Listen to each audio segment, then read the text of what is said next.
지난 주일에는 우리가 시편 63편 1절과 2절 두 절의 말씀을 우리가 함께 나누었습니다.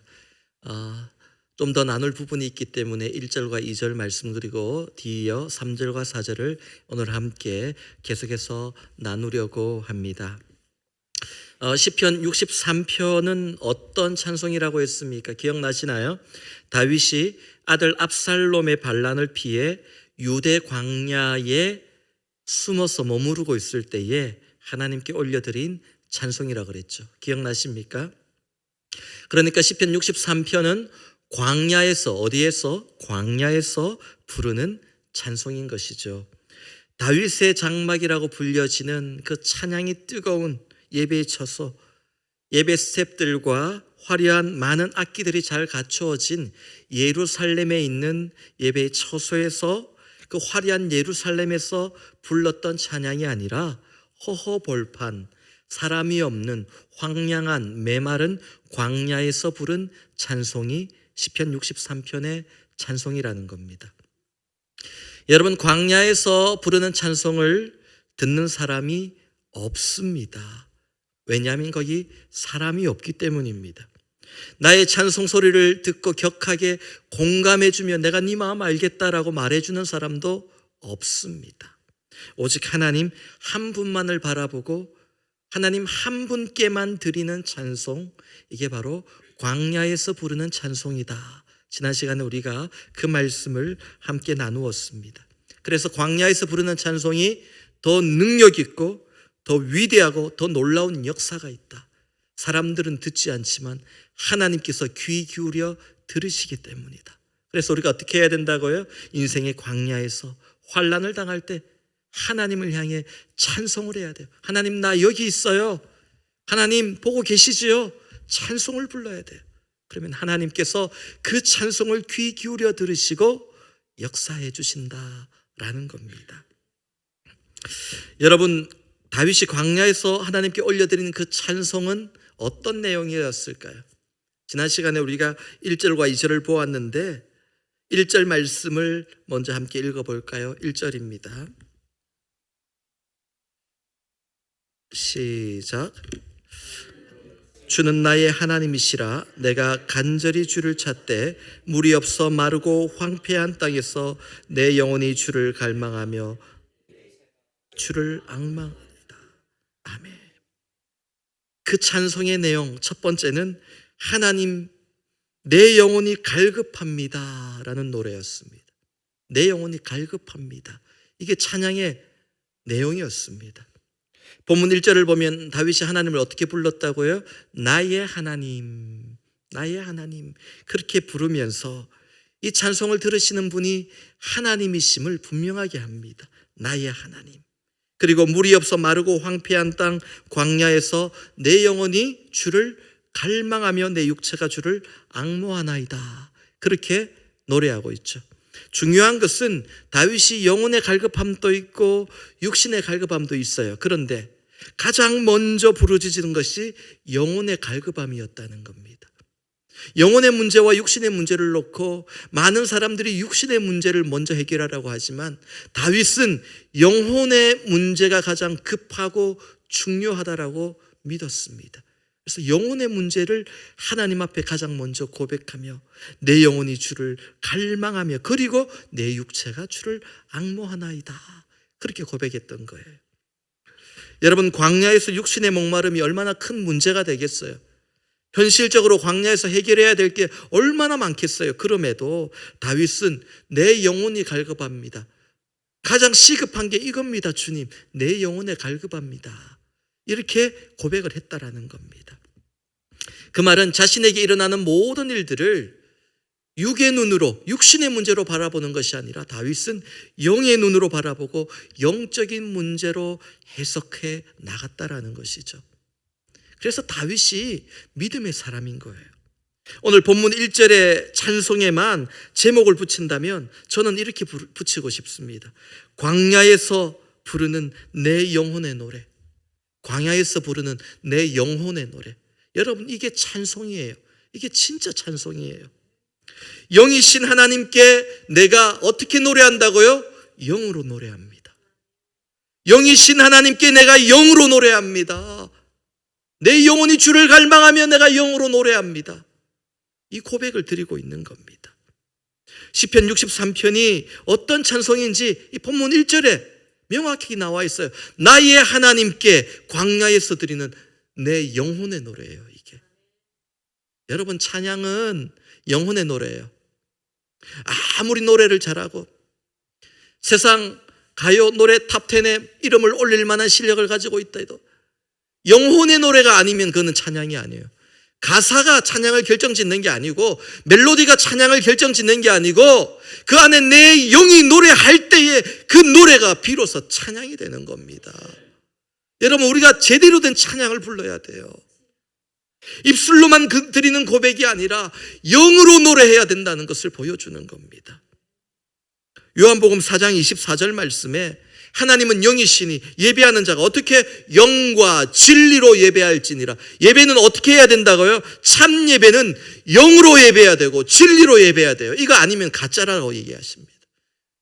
내 얘기가 아니에요. 예수님께서 하신 말씀이에요.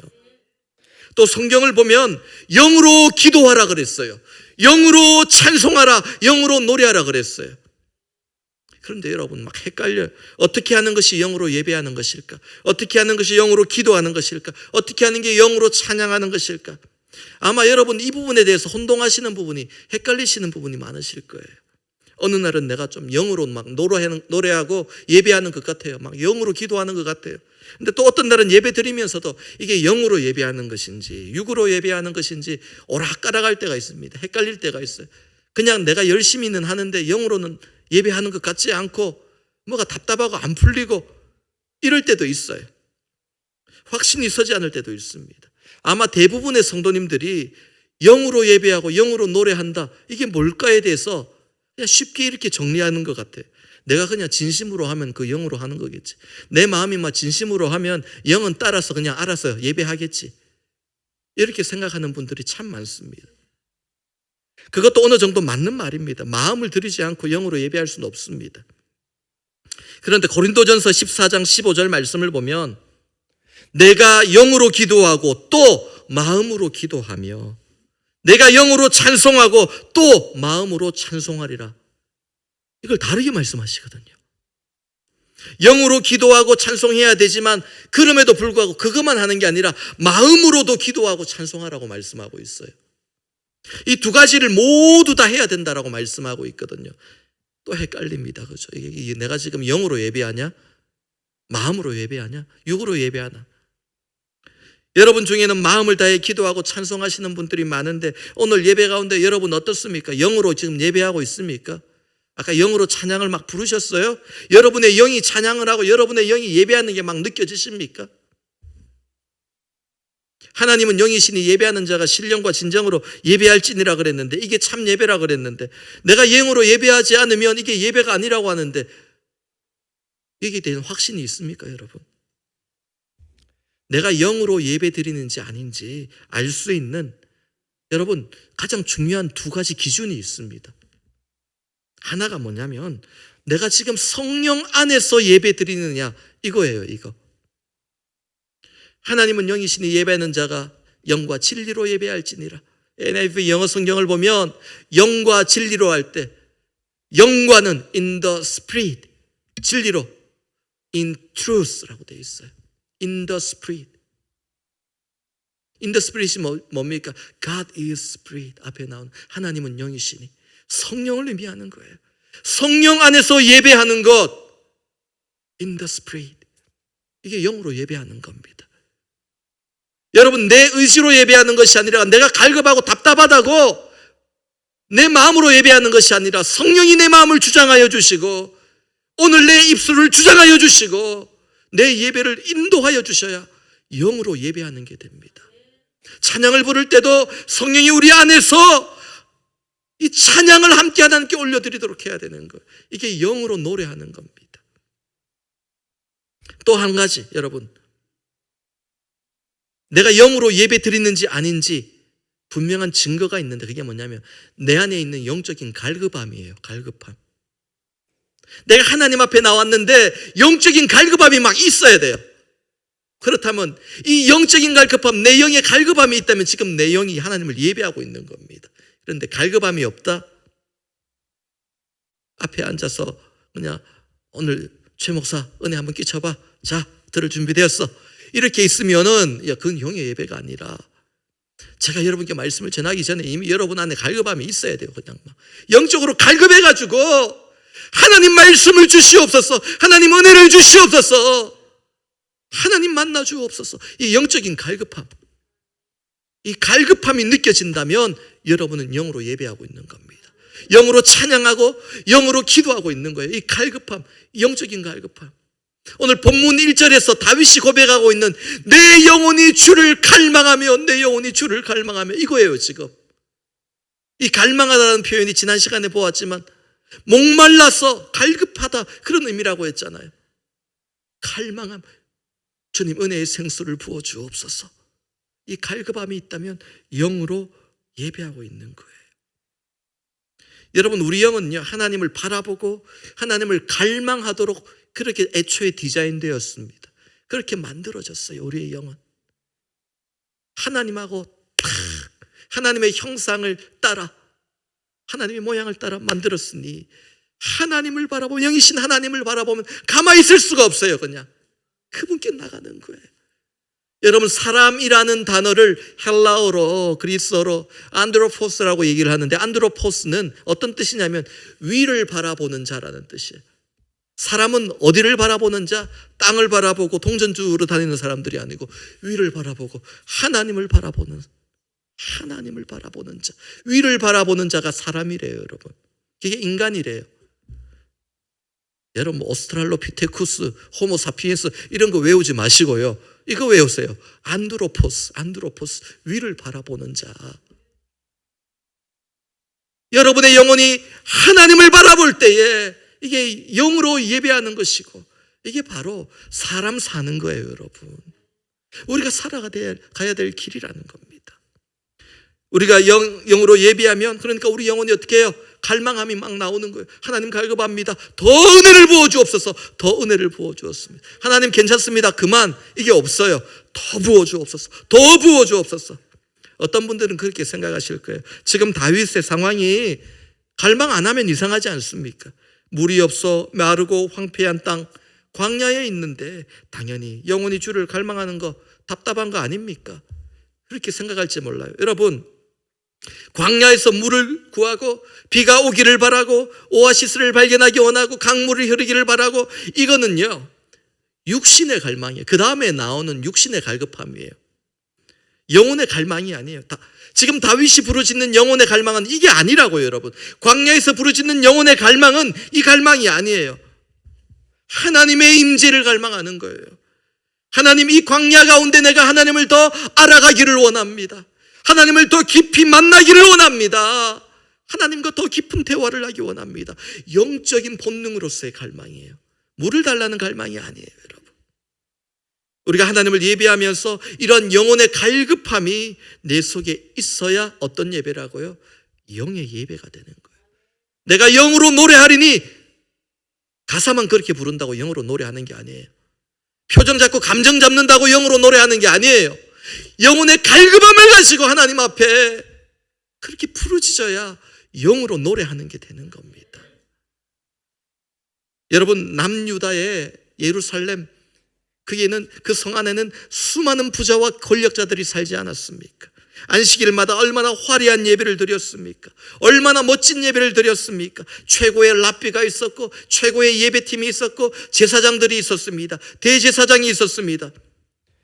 화려한 제물이 올라갔습니다. 그런데 하나님은 그들의 예배를 받지 않으셨습니다. 오히려 그들을 심판하시고 그 성전을 허물어 버리셨습니다. 왜 그렇습니까? 그들의 기도는, 그들의 예배는 영적인 갈급함이 아니라 늘 육신의 갈급함만 부르짖는 예배였기 때문입니다. 더 큰 부자를 만들어 주세요. 더 큰 권력자가 되게 해주세요. 갈망이 아니라 욕심이었습니다. 하나님 더 알아가기를 원합니다. 더 만나기 원합니다. 이런 기도가 사라진 지는 오래고, 그 풍성함 가운데 그 유다 예루살렘의 사람들은 그 유대인들은 하나님을 향해 더 부자되게 해달라고, 더 힘을 갖게 해달라고 이 기도를 드리고 있었던 겁니다. 영혼의 갈망이 없었어요. 답답한 게 없는 거죠. 여러분, 그랬더니 결국 나라를 빼앗기고 예루살렘이 무너지고 바벨론의 포로로 끌려가지 않습니까? 우리가 화려한 예루살렘 성이 아니라 물이 없어 메마르고 황폐한 광야에 서 있더라도 내가 영으로 하나님을 노래하고 내가 영으로 하나님을 예배하고 내 영으로 하나님께 기도하며 나간다면 하나님께서 나를 다시 회복시키시고 살려주실 것을 믿으시기 바랍니다. 여러분, 힘들 때일수록 어떻게 해야 된다고요? 영으로 갈망하며 하나님 더 알아가기를 원합니다. 이 고난 가운데 하나님 더 만나기를 원합니다. 하나님 더 알아가기를 원합니다. 하나님 더 붙들기를 원합니다. 이 기도를 드려야 되는 겁니다. 이 영적인 갈망, 이게 있어야 돼요. 어려울수록 하나님을 더 깊이 만나기를 갈망하십시오.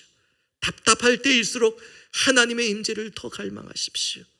예배 때마다 정말 갈급한 심령을 가지고 하나님 앞에 나가보세요.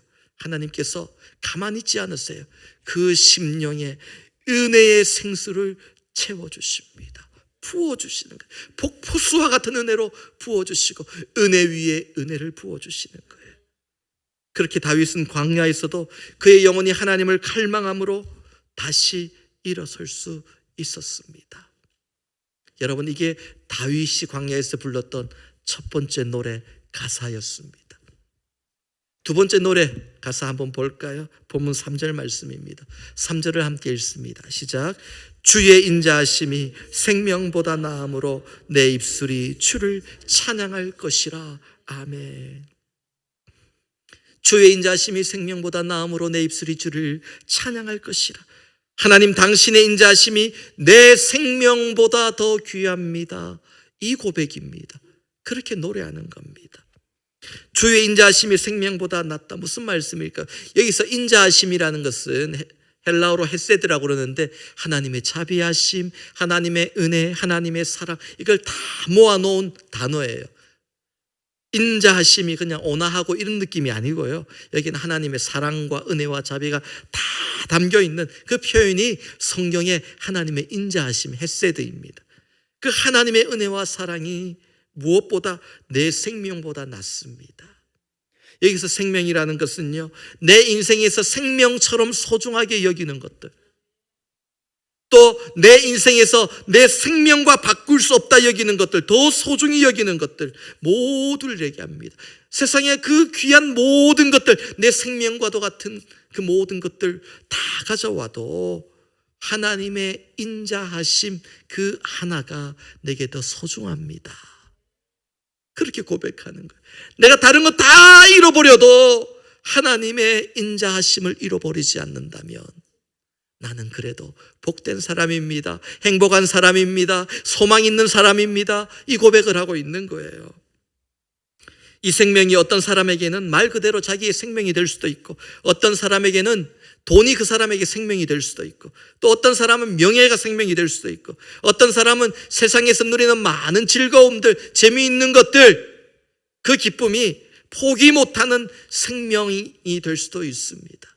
그거 지키려고 생명을 잃는 사람들도 많습니다.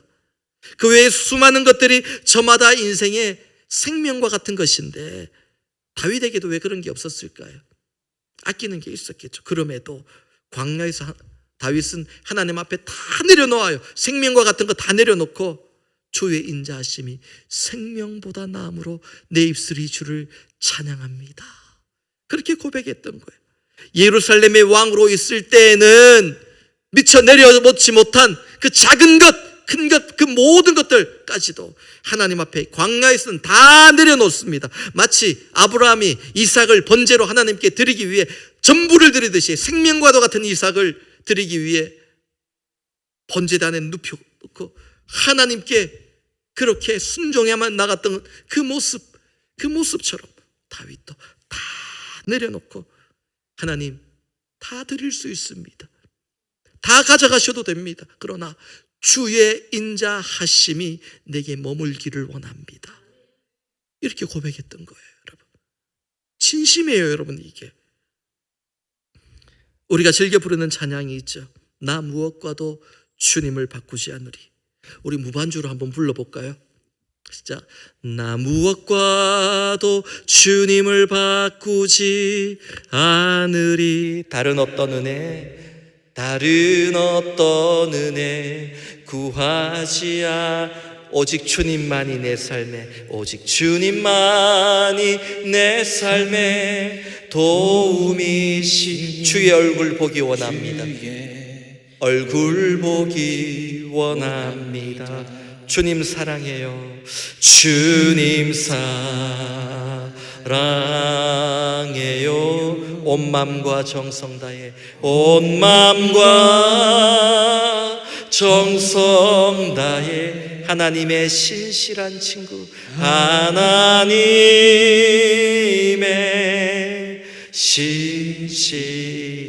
친구 되기 원합니다. 친구 되기 원합니다. 아멘이십니까? 나 무엇과도 주님을 바꾸지 않겠습니다. 여러분이 입술의 고백으로 하지 마시고 우리 영으로 노래하면서 하나님께 고백할 수 있기 원합니다. 나 무엇과도 주님을 바꿀 수 없습니다. 오직 주님 한 분만이 내 삶의 도움이시요 내 삶의 기쁨이십니다. 이 고백을 우리 영으로 날마다 노래할 수 있기를 바랍니다. 본문 3절의 찬송이 그 고백을 지금 다윗이 하나님께 드리고 있는 거예요. 광야에서요. 풍성할 때 드리는 고백이 아니에요. 초라하게 숨어서 광야에서 지낼 때 하나님 앞에서 고백합니다. 왜 숨었습니까? 왜 도망갔습니까? 살려고 그랬겠죠. 그런데 하나님 앞에서 그럼에도 내 생명을 가져가신다 그래도 주의 인자하심이 내 생명보다 낫습니다. 주님, 그만큼 내가 주님 사랑합니다. 그렇게 고백했던 겁니다. 여러분, 다윗은 쫓기는 신세였지만 자신의 생명이 가장 소중하다고 말하지 않아요. 예루살렘으로 돌아가서 왕의 자리를 찾는 게 소중하다고 생각하지 않아요. 그 기도를 하는 게 아니에요. 그 모든 것들보다 주의 인자하심, 그 인자하심을 오늘도 내게 부어주옵소서. 이 기도를 하고 있는 겁니다. 잃어버린 것들을 모두 찾지 못한다 하여도 괜찮습니다. 하나님의 인자하심, 하나님의 은혜와 사랑이 내 안에 충만하다면 나는 여전히 하나님을 찬양하겠습니다. 이 광야에서도 하나님을 찬양하겠습니다. 가진 것 없지만 하나님을 찬양하겠습니다. 그렇게 고백하는 거예요. 여러분 생각해 보세요. 그 고백을 조용히 듣고 계시는 하나님께서 그 마음이 어땠을 것 같아요? 사랑하는 사람을 만났듯이 가슴이 쿵쾅쿵쾅 하나님의 심장이 뛰지 않았을까? 얼마나 하나님이 기쁘고 설레고 감동하고 얼마나 행복했을까요? 여러분 오늘 고난 가운데 하나님을 한번 행복하게 해보세요. 여러분 광야에서 우리 하나님 심장을 쿵쾅쿵쾅 뛰도록 행복하게 한번 만들어 보세요. 여러분 영으로 노래하세요. 주의 인자하심이 내 생명보다 나음으로 내가 주님을 사랑합니다. 주님을 찬양합니다. 그렇게 한번 고백해 보세요. 우리 하나님이 얼마나 행복하실까요? 여러분이 인생의 광야의 막막한 상황에 외로이 서 있을 때에 하나님께서 여러분에게 오셔서 오늘 너의 소원이 무엇이냐 그랬는데 돈이요, 능력이요, 사람이요, 지혜요, 뭐 이런 거 하지 마시고요. 주의 인자하심이 생명보다 나음으로 내 입술이 주를 찬양하나이다. 여러분 그렇게 하셔도 다윗이 뭐 카피했다고 무슨 돈 내라고서 얘기하지 않습니다. 여러분의 고백으로 하셔도 돼요. 하나님이 얼마나 기뻐하시겠어요. 여러분 가장 먼저 하나님의 은혜를 구하는 우리 모두가 되기를 원합니다. 주의 인자하심이 왜 생명보다 나을까요? 세상의 모든 것들 다 사라져요. 우리가 원하는 것들, 우리가 바라는 것들, 우리가 붙들고 있는 것들 결국에는 다 사라집니다. 풀은 마르고 꽃은 시든다 그랬어요. 다 사라져요. 그러나 하나님의 인자하심은 영원함이로다. 주께 여호와께 감사하세. 그는 선하시며 그 인자하심이 영원함이로다. 그 인자하심이 영원함이로다. 여러분 영원한 걸 붙들어야 돼요. 사라질 걸 붙들어야 돼요. 애초부터 이거는 비교 대상이 안 되는 겁니다. 주의 인자하심과 생명은 비교 대상이 안 돼요. 영원한 것이고 영원하지 않는 것이기 때문입니다. 그래서 주의 인자하심을 붙드는 게 복된 것입니다. 여러분, 신앙생활을 하면서 우리는 자꾸 이 땅의 것들을 생명처럼 붙들고 삽니다. 하나님 앞에서도 하나님, 나 이거 없으면 죽습니다. 나 돈 없으면 죽습니다. 나 여기서 밀리면 죽습니다. 신앙생활을 하면서 하나님 앞에서 그 얘기합니다. 하나님이 아니라고 하시는데도 자꾸 그걸 고집하고 기도하는 사람들이 있습니다. 그렇지 않아요. 이 땅의 것들을 생명처럼 붙들고 살아가면서 그거 잃으면 생명이 끝난 것처럼 여기고 좌절하고 실망하고 낙심하고 푹 기죽어 있고, 또 그러다가 그걸 어떻게 되찾으면 영원히 얻은 것처럼, 영원히 살 것처럼 어깨에 힘이 들어가고 착각하며 사는 것, 하나님을 예배하는 삶이 아닙니다. 신앙생활을 하면서 우리가 계속 경험하게 되는 세상의 유혹, 우리가 버려야 되는 세상의 논리가 뭐냐면 분명한 결과값을 보여주세요. 그러면 하나님 순종할게요. 이런 마음입니다. 자꾸. 가장 흔한 예가 하나님 내게 복을 주시면 내가 하나님 잘 섬기겠습니다. 여러분, 그렇게 기도하시는 분들이 있습니까? 하나님, 내가 지금은 이렇지만은 하나님 복 한번 크게 주시면 내가 화끈하게 하나님 섬기겠습니다. 제가 목회하면서 그런 분들 얼마나 많이 봤겠어요. 기도해달, 목사님 기도해 주세요. 이번에 한번 딱 터지면 제가 제대로 막 성전 건축 가는 겁니다. 저 성전 한 10개 지었습니다. 그러면 벌써 터지니까 도망가시더라고요. 여러분, 믿음 생활은 그렇게 하는 게 아니에요. 하나님의 일은 그렇게 이루어지는 게 아니에요. 믿음으로 이루어지는 거예요. 우리의 마음을 들이며 이루어지는 거예요.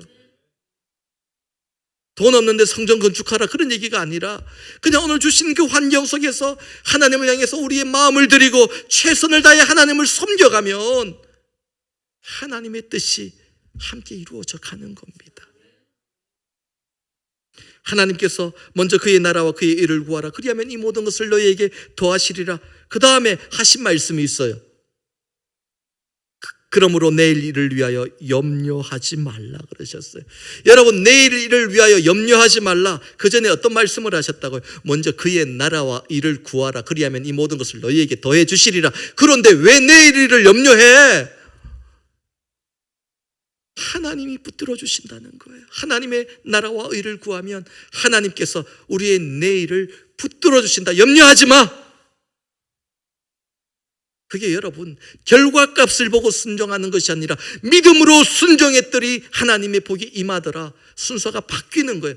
자꾸 순서를 헷갈리니까 안 되는 거예요.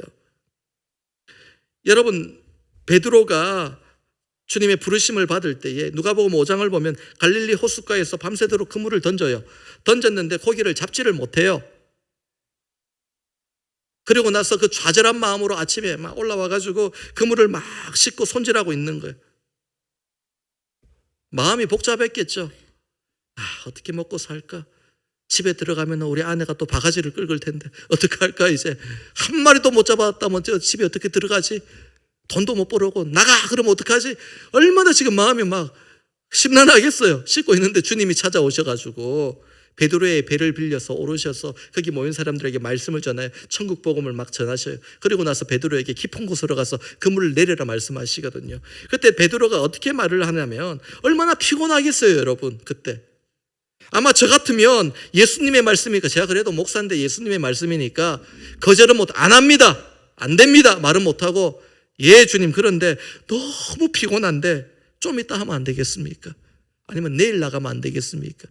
주님, 아침이라도 좀 먹고, 나 밤새도록 갔다 왔는데 아침이라도 좀 먹고 그물 내릴 힘도 없습니다. 그랬을 것 같아요. 그런데 베드로는 어떻게 대답합니까? 선생님이요, 우리들이 밤새도록 수고하였을 때 잡은 것이 없지만은, 여러분 이게 결과치예요. 지금 결과가 잡은 게 아무리 해도 안 된다라는 거예요.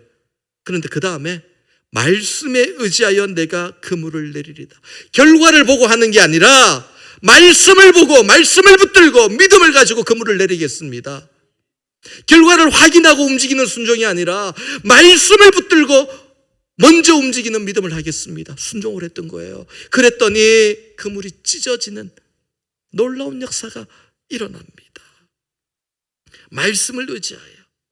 여러분, 급한 일이 많은 그 광야에서도 다윗은 이 순서를 잊지 않았습니다. 하나님 복을 주시면 내가 찬양하겠습니다가 아니라 하나님 주의 인자하심으로 말미암아 내가 주를 찬양하겠습니다. 그렇게 고백했던 겁니다. 또 마지막으로 고백합니다. 본문 4절 말씀 함께 읽습니다. 시작. 이러므로 나의 평생에 주를 송축하며 주의 이름으로 말미암아 나의 손을 들리라. 내가 평생에 주님을 송축합니다. 예루살렘에서 드린 고백이 아니라 광야에서요. 그 고백해요. 내가 평생 주님 송축하겠습니다. 그리고 주의 이름으로 말미암아 이 광야에서 나의 손을 들겠습니다. 다윗의 손은 빈손이에요. 아무것도 가진 것 없이 쫓겨난 빈손이에요. 그 빈손을 하나님께 높이 든다는 것은 하나님 채워주실 줄 믿습니다. 그 고백이에요. 그 믿음의 경험을 시편 23편에서 이미 다윗이 했잖아요. 주께서 내 원수의 목전에서 내게 상을 베푸시고 기름으로 내 머리에 바르셨으니, 그 다음 뭡니까? 내 잔이 넘치나이다. 내 잔이 넘치나이다. 빈손을 하나님을 향해 높이 들어도 하나님이 내 잔이 넘치나이다, 이 고백이 나오는 은혜로 채워주시는 거예요. 언제요? 주의 이름으로 말미암아 내 손을 높이 들 때 빈잔이 내 잔이 넘치나이다의 고백으로 바뀌게 되는 겁니다. 오늘 말씀을 맺습니다.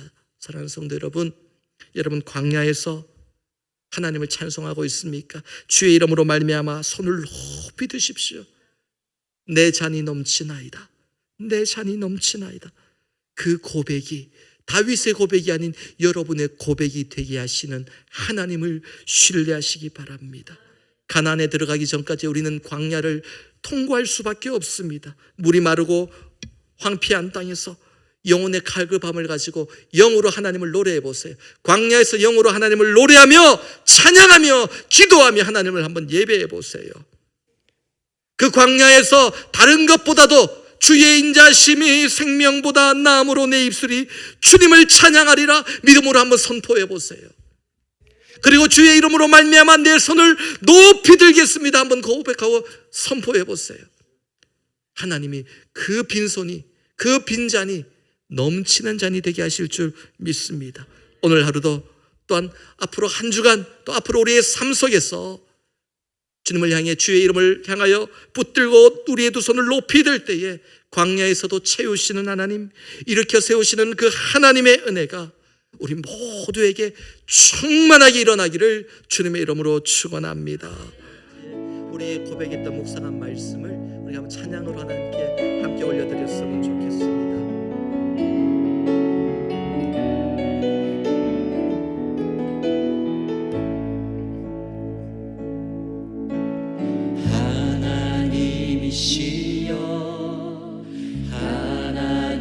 하나님이시여 주는 나의 하나님이시로다. 나의 몸과 마음 주를 갈망하며 이제 내가 주께 고백하는 말. 어떻게 고백할까요? 여호와는 나의 빛이요 여호와는 나의 구원이시니 내가 누구를 두려워하리요. 여호와는 생명의 피난처시니 주의 인자가 생명보다 나으므로 내 입술이 여호와를 찬양하리. 내 평생에 주를 찬양하며 주의 이름으로 내 손 들리라. 고백해 볼까요? 하나님이시여 주는 나의 하나님이시로다. 영원히 주를 갈망하며 나갑시다. 나의 몸과 마음 주를 갈망하며 이제 내가 주께 고백하는, 우리 영으로 고백하며 나갑시다. 여호와는 나의 빛이요 여호와는 나의 구원이시니 내가 누구를 두려워하리요. 여호와는 생명의 피난처시니 주의 인자가 생명보다 나으로 내 입술이 여호와를 찬양하리. 내 평생에 주를 찬양하며 주의 이름으로 내 손 들리라. 주의 인자가 생명보다, 주의 인자가 생명보다 나음으로 내 입술이 여호와를 찬양하리. 내 평생에 주를 찬양하며 주의 이름으로 내, 우리 두 손 높이 들고 주의 인자가 생명보다 나음으로 내 입술이 여호와를 찬양하리. 내 평생에 주를 찬양하며 주의 이름으로 내 손 들라. 한 번 더 주의 이름으로 내 손 들리라.